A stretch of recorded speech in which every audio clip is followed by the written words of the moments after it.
Loic on the beat. Oh, oh, ay, ay, ay, ay.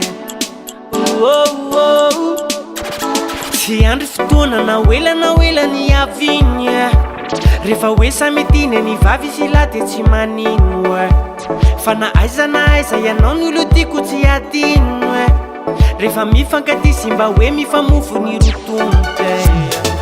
vadiko ianao ianao le tokana ianao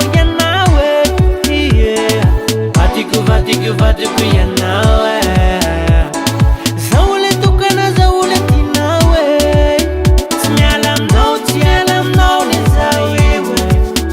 anajanao le zaho iwe tsy miala aminao ianao igny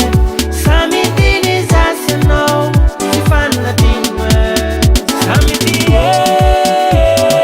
sako tena tia ianao ko tena tia zaho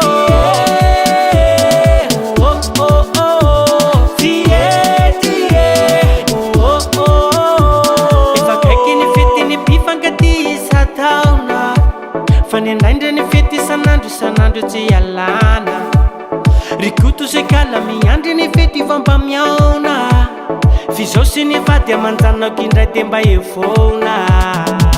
vadiko ianao ianao le tokana ianao vadiko ianao